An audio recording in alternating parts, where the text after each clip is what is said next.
Olá a todos, bem-vindos. Hoje vamos mergulhar numa questão fundamental, né? Algo que está na base de quase tudo o que fazemos em movimento, mas que, pronto, muitas vezes passa despercebido. O alinhamento dos membros inferiores. E a nossa fonte para esta? Bem, para esta análise é um bocadinho fora do comum, temos de admitir. É uma entrevista exclusiva com o Gandour, um cavalo atleta. Sim, ouviram bem, um cavalo. O antigo corredor de pista, que agora está mais focado no dressage, na própria seção, e partilhou connosco umas ideias fascinantes. O nosso objetivo aqui é mesmo extrair alguma sabedoria prática disto, sobre o alinhamento corporal, claro. E são lições que se aplicam tanto a nós, bípedas, como aos cavalos. Ele começa logo com uma imagem forte, achei interessante. Compara o alinhamento à afinação de um instrumento. Diz que sem ela não há harmonia, é só ruído ou potencial desperdiçado. E até confessa que ficou surpreendido por ver como nós, humanos, tantas vezes negligenciamos essa afinação básica no nosso corpo. É de facto singular, não é? Ter esta perspectiva biomecânica vinda diretamente de um cavalo. Mas o mais interessante para mim nem é só a fonte, é como isso nos obriga a olhar para princípios universais, como a tal cadeia cinética inferior que ele menciona. Olhamos para isso com outros olhos. A ideia de que a base, o pé ou o casco dele influencia tudo o que está acima, bem, não é nova, mas ouvi-la de quem depende disso a cada segundo dá-lhe um peso diferente, não acha? Mostra que a física do movimento, não escolhe espécies. Exatamente, e o Gandour não fala só de teoria, ele fala por experiência própria. Ele descreve como, depois da carreira nas corridas, o corpo dele estava descompensado. Era essa a palavra. Havia uma fraqueza que ele identificava no jarrete esquerdo, aquela articulação grande no membro posterior, talvez, como o nosso calcanhar, mas mais alto. Sim, uma estrutura fundamental para a propulsão. Pois, e ele compensava, claro, instintivamente, a sobrecarregar um membro anterior direito. Era um desequilíbrio. E foi preciso, segundo ele, um trabalho de equipa, quase, artesanal, entre o ferrador, que trata dos cascos, e o treinador, o ASIM. Isto para corrigir o que ele chamou de desalinhamento global. Ele usou uma expressão engraçada. Um trabalho de dentla. Sugere algo muito, muito minucioso, não é? Como ajustar uma peça de relojoaria, quase. Exato. E implicou tudo. Como o casco assentava, a distribuição do peso, até a mobilidade da anca em resposta a isso. Um trabalho de pormenor, que começa mesmo nos pés, literalmente. E o fascinante é como ele faz logo a ponte para nós humanos. Dá o exemplo de alguém a fazer agachamentos com o joelho a cair para dentro, em valgo. A descrição dele é muito gráfica. Uma catástrofe em cadeia. É uma imagem forte. É fortíssima e ilustra perfeitamente o conceito da cadeia cinética. Mas espera, a aplicação disto num bípede como nós e num quadrúpede como ele deve ter as suas diferenças práticas no dia-a-dia, não é? Como é que essa força se propaga de forma diferente? É uma excelente pergunta, porque, o princípio da cadeia cinética é essa ideia de que as articulações, os segmentos estão todos ligados e se influenciam, é o mesmo, mas a forma como se manifesta, aí sim há diferenças. Num quadrúpede, como o Gandour, o peso está em 4 pontos de apoio. Um desalinhamento num casco, por exemplo, pode levar a compensações mais complexas. Pode afetar a diagonal oposta, a linha do dorso, até a posição do pescoço. É uma estrutura mais longa, com mais pontos para gerir esse equilíbrio. Em nós, bípedes, a coisa talvez seja mais direta, mas nem por isso menos problemática. Um pé que prona excessivamente, o arco desaba para dentro, ou que supina, apoia demasiado no bordo externo, como ele notou, cria logo uma rotação na tíbia, no osso da canela. E essa rotação sobe, obriga o joelho a trabalhar desalinhado. Depois a anca tende a compensar, muitas vezes inclinando a pelvis ou rodando. E como só temos 2 pernas, a carga em cada uma é muito maior.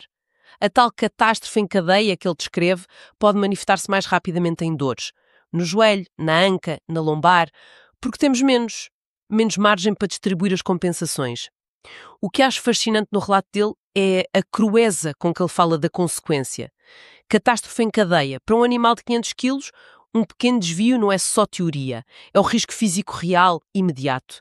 E isso devia fazer-nos pensar na nossa complacência com os nossos pequenos desalinhamentos. Faz todo sentido, sim. E o Gandour continua a explorar essa diferença, mas também a semelhança. Ele reconhece que a nossa estabilidade é diferente da dele. Bípede versus quadrúpede. Mas insiste, tudo começa na base de suporte. E aqui ele faz uma observação que nos deve dar que pensar. Ele sente que nós, humanos, temos menos consciência dos nossos apoios. Diz que os cavalos vivem no solo, estão sempre a sentir, a ajustar-se ao terreno. Enquanto nós, muitas vezes, parecemos flutuar, desligados dessa base. Será que são os sapatos, o nosso estilo de vida que nos desligou dessa sensação? É muito provável. O calçado moderno, muitas vezes com muito amortecimento, muito suporte passivo, pode de facto diminuir essa sensibilidade, essa proprioceção que vem do pé. E para ilustrar a importância da base no mundo dele, ele descreve o que chama de trépied plantar equino. Não sei se é um termo técnico oficial, mas é a forma como ele o vê. São 3 pontos essenciais no casco para um apoio estável. A pinça, à frente, tipo a ponta do nosso pé, e os 2 talões, atrás mais como o nosso calcanhar, mas a formar um triângulo. E explica como a sobrecarga num desses pontos não só desgasta a ferradura de forma irregular, Claro, o material mostra logo onde está a pressão. exato, mas também força a articulação do boleto, que é tipo o tornozelo deles, logo acima do casco a trabalhar torta, e isso manda tensões erradas perna acima até à bacia. E a ligação com a mecânica do pé humano é direta, apesar das diferenças na anatomia. Nós também temos o nosso tripé funcional, o calcanhar, a base do dedo grande e a base do dedo pequeno. A integridade do arco plantar, que liga isto tudo, é crucial. Não é só uma estrutura passiva de apoio, é dinâmica, absorve impacto, armazena energia, liberta para a propulsão. Quando esse arco desaba, o chamado pé chato funcional, ou quando é demasiado rígido e alto, o pé cavo, toda essa mecânica fica comprometida. O pé deixa de ser uma fundação sólida e adaptável e passa a ser, como o Gandor intui, a origem de problemas que viajam corpo acima. É a tal cadeia. Essa ideia da base como fundação é mesmo poderosa. Mas ele não ficou por aí. Levou a conversa mais para cima, para a anca. Ele confirma, até com algum humor, que a anca deles tem menos amplitude que a nossa. Diz ele, não fazemos espargata, Claro que não. mas reforça que é o motor principal da propulsão. É de lá, dos posteriores, que vem a força. E ele teve de reaprender a ativar as ancas corretamente depois das corridas. Foi um trabalho de proprioceção e reeducação postural. E aqui entra a treinadora humana dele, a Caroline. Ele menciona como as imagens que ela usava, inspiradas no Pilates, o ajudaram. Conceitos como estabilidade móvel, quer dizer, não ficar rígido, mas estável enquanto se move. E a ideia do movimento que parte do centro. Conceito-chave no Pilates e em outros métodos somáticos. Exatamente. E o mais interessante é que ele e a Caroline chegaram a uma conclusão juntos, quase um lema. Um cavaleiro desalinhado é um cavalo desorganizado. Isso é fundamental na equitação, a comunicação não verbal, a influência postural. Completamente. E sublinha essa ligação profunda entre os 2 corpos. O Gandor até repara que a Caroline usa as mesmas deixas verbais com ele e com os alunos humanos. Coloca as tuas ancas, âncora os teus pés, sente o teu peso no arco interno. É uma validação incrível, não é? De que estes princípios de alinhamento são universais e são a base, não são um luxo. Sem dúvida. Essa interligação entre mobilidade e estabilidade da anca é um ponto nevrálgico, tanto em nós como neles. A anca é a ponte entre o tronco e as pernas. Se falta mobilidade, por exemplo, ancas presas, de estarmos muito tempo sentados, o corpo vai buscar movimento onde não deve, muitas vezes na lombar. Se falta estabilidade, os músculos glúteos, por exemplo, não ativam bem para estabilizar a pelvis sobre a perna de apoio e a pelvis inclina ou roda e desalinha tudo para baixo e para cima. As deixas da Caroline, como ancorar e sentir o centro, vão diretas ao problema. Criar uma base pélvica estável, mas não rígida. Uma base de onde o movimento pode fluir de forma segura e eficiente. E a observação, cavaleiro desalinhado, cavalo desorganizado, pode ser extrapolada, não é? Um corpo desalinhado interage de forma menos eficaz, mais desgastante com tudo à sua volta. Seja o cavalo, a bicicleta ou só o chão. O Gandor também aprofunda a questão da proprioceção. Ele define-a, na perspectiva dele, como a consciência inata do corpo no espaço. Admite que os cavalos a têm muito apurada, por natureza, mas que pode ficar desorganizada, como aconteceu com ele depois das corridas. O esquema corporal estava baralhado, diz ele, talvez pela intensidade ou por pequenas lesões, e o treino ajudou-o a reaprender a sentir onde estão os pés. A descrição dele é muito sensorial, muito física. Diz, quando meto o meu pé esquerdo na lama, sei exatamente a que ângulo ele está, quanta pressão estou a fazer. E ele contrasta isto com o que vê nos humanos, que lhe parece uma abordagem mais mental. mais dependente de pensar sobre o corpo do que de o sentir. Será que perdemos essa ligação mais direta? A proprioceção é, no fundo, o nosso sexto sentido, não é? A capacidade do sistema nervoso de saber onde estão as partes do corpo, como se movem, quanto esforço fazem, sem precisarmos de olhar. É o que nos permite andar no escuro ou acertar com a chave na fechadura. E o Gandor tem razão. Nos animais que dependem do movimento para sobreviver, este sentido é incrivelmente apurado. Nós, humanos, bem, com a nossa dependência da visão, do pensamento conceptual e com estilos de vida menos variados em movimento, menos contacto com terrenos naturais, corremos o risco de silenciar um pouco essa escuta interna. Lesões, fadiga, dor crónica ou simplesmente falta de uso e de atenção. Tudo isto pode diminuir a clareza dos sinais proprioceptivos. E quando o cérebro não recebe informação fiável, recorre a estratégias compensatórias, menos eficientes, potencialmente lesivas. A tal abordagem mais mentalizada que ele nota pode ser uma tentativa de compensar essa falta de sensação direta. E a conclusão dele sobre isto é muito direta. Se não sinto os meus pontos de apoio, compenso. E compensar é sair do alinhamento. Ele liga mesmo a sensação corporal à capacidade de manter o eixo. Então, que ferramentas é que ele usou para recuperar essa sensação e o alinhamento? Ele destaca 3 exercícios principais. Primeiro, o recuar. Parece simples, mas exige um alinhamento quase perfeito da bacia e dos posteriores para ser bem feito. É um ótimo exercício diagnóstico e corretivo, sim. Segundo, as transições frequentes. Passo, paragem, passo outra vez. Diz que isto o obriga a conectar toda a cadeia cinética, de trás para a frente. Exige controlo e coordenação. E, mais recentemente, exercícios em superfícies um pouco instáveis, o equivalente aos nossos discos de equilíbrio, suponho. Diz que isto ativa intensamente todo o membro inferior, do casco à anca, e aumenta a consciência da posição e a simetria. Sim, desafia os estabilizadores e aumenta a aferência proprioceptiva. São estratégias muito usadas na reabilitação humana também. O Gandor também partilhou observações sobre patologias que ele vê noutros cavalos e que associa ao desalinhamento crónico. Falou de lesões no ligamento suspensor do boleto, uma estrutura-chave ali no tornozelo deles, muitas vezes por apoio irregular ou hipertensão.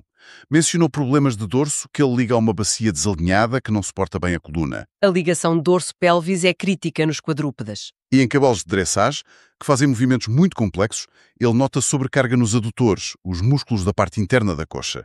Diz que é uma compensação comum para uma má orientação ou falta de controle da anca. Os paralelos com as queixas humanas são mesmo diretos. Tendinites do glúteo médio, do tensor da fáscia lata, na face lateral da anca, são super comuns. Em corredores, mas não só. E a causa raiz, como ele descreve nos cavalos, está muitas vezes mais abaixo. Um pé que não apoia bem, um joelho que roda para dentro, isso leva a uma báscula pélvica, a pelvis inclina para um lado ou roda durante a marcha, o corpo tenta estabilizar como pode e esses músculos laterais da anca acabam sobrecarregados e inflamam. Outro clássico, a síndrome da banda iliotibial, dor na face externa do joelho. Mas a origem está muitas vezes no controle da anca e da pelvis, que por sua vez é influenciada pelo apoio do pé. Mostra que a dor num sítio pode ser só o sintoma de um desalinhamento que começou noutro ponto da cadeia, numa coisa que parece simples como o pé tocar no chão. Há um conceito que se fala muito no meio equestre, que é o de colocar a bacia. Pedi ao Gandor para explicar o que isso significava para um cavalo. E ele desmistificou um pouco a ideia. Diz que não é um ato voluntário isolado, tipo contrair um músculo, é mais uma resposta muscular quase reflexa a um estado de equilíbrio geral. Depende da posição correta dos posteriores, debaixo do corpo, da ativação subtil dos abdominais profundos, até de uma ligeira contenção da caixa torácica para manter a linha dorsal estável. Ele descreve como uma arte, algo que emerge quando as peças estão alinhadas e ativas, não algo que se força. Isso é absolutamente crucial e aplica-se totalmente a nós. Reforça o papel central do que chamamos core, ou centro, que é muito mais que os abdominais que se vêem. Inclui os abdominais profundos, como o transverso, os músculos das costas, como os multífidos, o pavimento pélvico, o diafragma. Este conjunto funciona como um cilindro que estabiliza o tronco e, fundamentalmente, a pelvis. Uma pelvis estável é a plataforma essencial para os membros inferiores se moverem com força e eficiência, sem criar compensações. Como o Gandor sugere, não se põe a bacia artificialmente. Ela encontra o seu lugar quando o centro está ativo e funcional, respondendo ao equilíbrio geral. Portanto, não há alinhamento sustentável das pernas a andar, a correr, a fazer agachamentos, sem uma ativa adequada e coordenada do centro.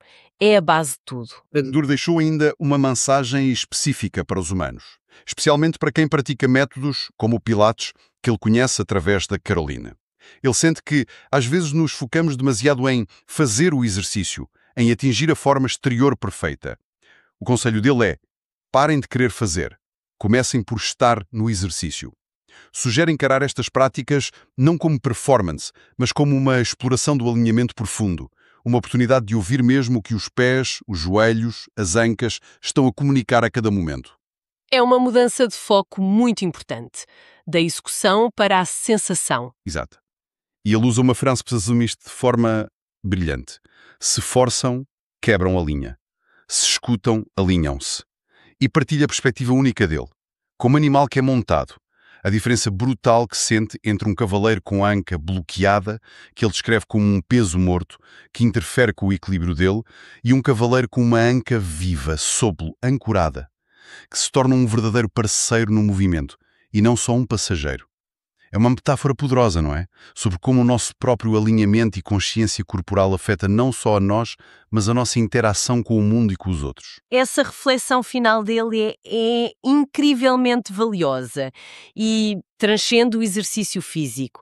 Aponta para uma mudança de paradigma fundamental, não é? Sair do foco no desempenho externo, na estética, na métrica e ir para a primazia da consciência interna, da sensação, da qualidade da experiência.